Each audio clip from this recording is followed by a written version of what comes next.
सुप्रभात छात्रों, हिंदी की ऑनलाइन कक्षा में एक बार फिर से आपका स्वागत है। पिछली तासिका में हमने व्याकरण में वाक्य के भेद पढ़ना आरंभ किया था अर्थ की दृष्टि से। तो आज की तासिका में हम उसी को जारी रखेंगे। हमने देखा अर्थ के आधार पर वाक्य भेद 6 प्रकार के होते हैं। पहला विधानार्थक वाक्य, दूसरा निषेधार्थक वाक्य, तीसरा प्रश्नार्थक वाक्य, चौथा आज्ञार्थक वाक्य, पांचवा विस्मयादि बोधक वाक्य और छठा संदेश सूचक वाक्य। संदेश सूचक वाक्य को संदेह सूचक भी कहा जाता है। पिछली तासिका में हमने विधानार्थक वाक्य, निषेधार्थक और प्रश्नार्थक वाक्य देखे थे, इनके बारे में जानकारी हासिल की थी। मुझे उम्मीद है और ऐसी आशा करती हूँ कि आप सबको अच्छी तरह से समझ में आया होगा और इससे संबंधित जो कार्य आपको दिया गया था आपने पूर्ण किया होगा। चलिए आगे के प्रकार देखते हैं हम लोग। तो सबसे पहले देखते हैं आज्ञार्थक वाक्य। आज्ञार्थक वाक्य, आज्ञार्थक वाक्य को आज्ञावाचक वाक्य भी कहा जाता है। चलिए अब इसकी परिभाषा देखते हैं। जिस वाक्य में आज्ञा, अनुमति, प्रार्थना, आदेश, निवेदन आदि का भाव प्रकट होता है उसे आज्ञावाचक वाक्य कहते हैं। अर्थात जिस वाक्य से हमें ये ज्ञात हो कि किसी को कोई आज्ञा दी जा रही है, अनुमति दी जा रही है, किसी को कोई आदेश या निवेदन है जिस वाक्य में, वो वाक्य क्या कहलाता है? आज्ञावाचक वाक्य कहलाता है। दूसरे शब्दों में हम कह सकते हैं कि जिस वाक्य में किसी को कोई काम करने का आदेश या निर्देश दिया जाता है, मतलब किसी काम को करने का आदेश दिया जा रहा है या निर्देश मतलब काम को कैसे करना है ये बताया जा रहा है, उसको कुछ इंस्ट्रक्शंस दिए जा रहे हैं, वो क्या कहलाता है? आज्ञार्थक वाक्य कहलाता है। जैसे एग्जाम्पल देखिए, 1 कप चाय बनाओ। देखिए इसमें किसी को कहा जा रहा है, किसी को आज्ञा दी जा रही है कि 1 कप चाय बनाओ, तो ये क्या हुआ? आज्ञार्थक वाक्य। दूसरा देखिए, जाकर पढ़ाई करो। यहाँ पर किसी को ऑर्डर दिया जा रहा है कि जाओ और पढ़ाई करो, तो जाकर पढ़ाई करो, तो यह क्या हो गया? आज्ञावाचक वाक्य हो गया। और एग्जाम्पल जैसे खेत में जाकर सिंचाई करो, बाहर मत निकलो, ये क्या है? निर्देश दिए जा रहे हैं या आदेश दिए जा रहे हैं, तो ये सभी वाक्य कैसे हो गए? आज्ञार्थक वाक्य या आज्ञावाचक वाक्य। अगला है हमारा विस्मयादि बोधक वाक्य या विस्मयवाचक वाक्य। देखिए इसकी परिभाषा देखिए। इन वाक्यों में आश्चर्य, खुशी, दुख, पीड़ा, शोक, घृणा आदि के भाव व्यक्त होते हैं। अर्थात जिन वाक्यों से आश्चर्य के, दुख के, सुख के, दर्द के, पीड़ा के, शोक के ये सब भाव प्रकट हो उसे क्या कहते हैं? विस्मयादि बोधक वाक्य या विस्मयवाचक वाक्य कहते हैं। मतलब जो मन की एक्सट्रीम फीलिंग है, वो चाहे आश्चर्य की हो या सुख की हो, दुख की हो, दर्द की हो, तकलीफ की हो या घृणा की हो, कोई भी फीलिंग हो सकती है। जिन वाक्यों से वो एक्सट्रीम फीलिंग प्रदर्शित होती है वो क्या कहलाते हैं? विस्मयादि बोधक वाक्य कहलाते हैं। विस्मयादि बोधक वाक्य में विस्मयादि बोधक चिन्ह जरूर होता है। विस्मयादि बोधक की एक और पहचान है कि उसमें विस्मयादि बोधक चिन्ह जरूर होता है। विस्मय प्रदर्शित करने वाले शब्द के बाद विस्मयादि बोधक चिन्ह आता ही है। चलिए देखिए अब इसके उदाहरण देखिए।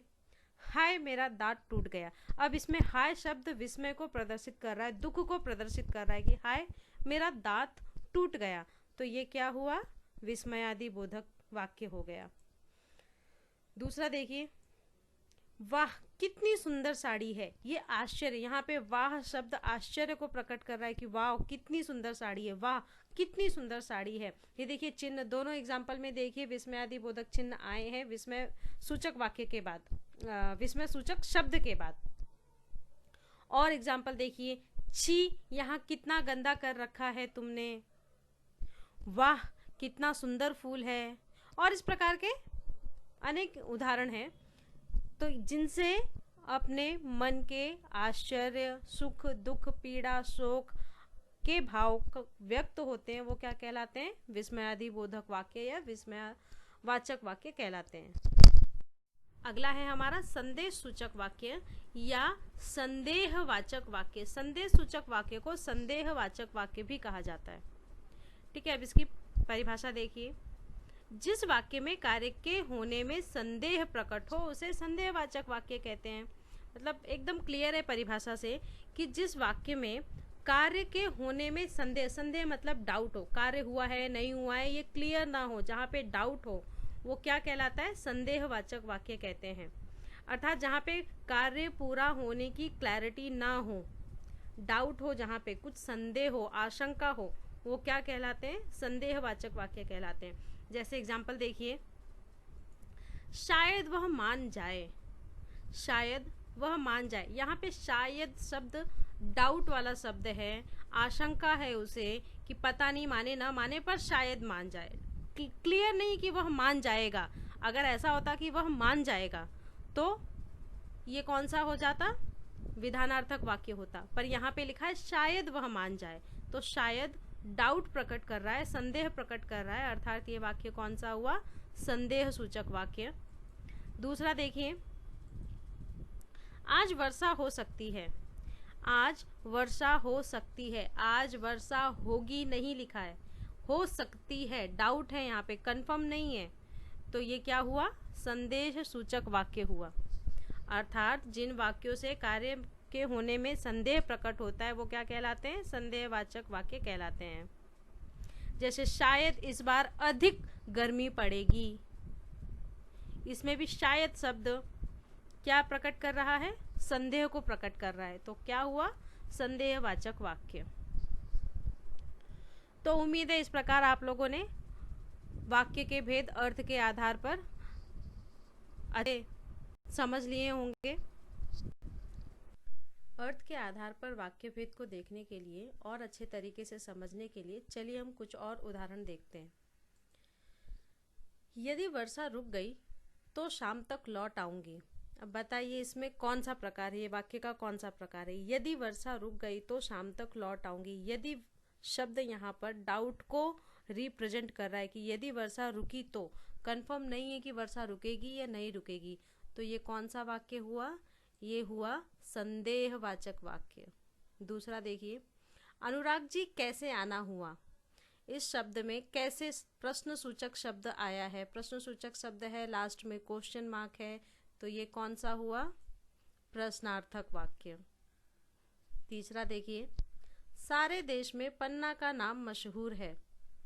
पन्ना जगह का नाम है जहाँ पे बहुत सारे हीरे पैदा होते हैं। पूरे भारतवर्ष में पन्ना जगह का नाम है जो हीरे के लिए, हीरे की खादान के लिए प्रसिद्ध है। तो सारे देश में पन्ना का नाम मशहूर है, ये हमें पन्ना की जानकारी दे रहा है, सामान्य जानकारी दे रहा है, तो ये कौन सा हुआ? विधानार्थक वाक्य। मेरी बात ध्यान से सुनो। यहाँ पर मेरी बात ध्यान से सुनो, कोई किसी को सुनने के लिए बोल रहा है, ऑर्डर दे रहा है, आज्ञा दे रहा है कि मेरी बात ध्यान से सुनो, तो ये कौन सा वाक्य हुआ? आज्ञार्थक वाक्य। ओह कितनी शरारतें करता है वह। ओह कितनी शरारतें करता है, ये मन की फीलिंग है, एक्सट्रीम फीलिंग है। ओह विस्मयादिबोधक शब्द आया है, उसके आगे विस्मयादिबोधक चिन्ह है, तो ये कौन सा हुआ?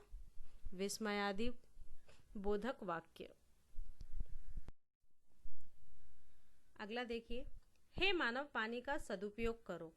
यहाँ पर मानव को पानी के सदुपयोग करने के लिए कहा जा रहा है, आज्ञा दी जा रही है, ऑर्डर दिया जा रहा है, तो ये हुआ आज्ञार्थक वाक्य। नेक्स्ट देखिए, आज से अरबों वर्ष पूर्व पृथ्वी का जन्म हुआ होगा। आज से अरबों वर्ष पूर्व पृथ्वी का जन्म हुआ होगा। यहाँ पे आशंका है, डाउट है, होगा शब्द आया है लास्ट में, कंफर्म नहीं है कि हुआ ही था, होगा, अर्थात ये क्या हुआ? संदेहवाचक वाक्य। नेक्स्ट देखिए, तुम हरे भरे पेड़ को नहीं काटोगे। यहाँ पर नहीं शब्द आया है, निगेटिव वर्ड आया है, किसी कार्य को करने की मनाही है, अर्थात ये कौन सा हुआ? निषेधार्थक वाक्य। नेक्स्ट, चौथी और छोटी बहन तनिक बच्ची थी। चौथी और छोटी बहन तनिक बच्ची थी, इसमें छोटी बहन का सामान्य जानकारी मिल रही है कि वो थोड़ी बच्ची थी, तो ये क्या हुआ? विधानार्थक वाक्य। अगला देखिए, अपने कपड़े खुद नहीं धो सकते क्या? अब देखिए इस सेंटेंस में नहीं भी आया है और क्या भी आया है, पर ये प्रश्न पूछा गया है। इस प्रश्न के अंदर निगेटिव सेंटेंस आए, अपने कपड़े खुद नहीं धो सकते क्या, ये एक प्रश्न पूछा गया है, तो ये प्रश्नार्थक वाक्य होगा, ना कि निषेधार्थक वाक्य। जब कभी ऐसा वाक्य आए जिसमें निषेध भी हो और प्रश्न भी हो, तो वो प्रश्नार्थक वाक्य ही रहता है। तो ये कौन सा है? प्रश्नार्थक वाक्य। तो इस प्रकार अर्थ के आधार पे हमने वाक्य के भेद सीखे। अर्थ के आधार पे वाक्य के भेद, विधानार्थक वाक्य, निषेधार्थक वाक्य और प्रश्नार्थक वाक्य हमने पिछली तासिका में सीखा था। आज की तासिका में हमने आज्ञार्थक वाक्य, विस्मयादि बोधक वाक्य और संदेह सूचक वाक्य सीखा।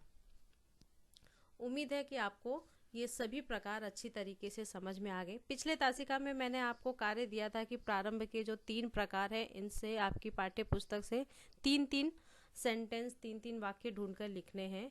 आज भी आपको जो आज की तासिका में हमने 3 प्रकार सीखे हैं, आज्ञार्थक वाक्य, विस्मयादि बोधक वाक्य और संदेह सूचक वाक्य, इनके आधार पर आपको आपकी पाठ्य पुस्तक से 3-3 वाक्य ढूंढकर लिखने हैं। धन्यवाद।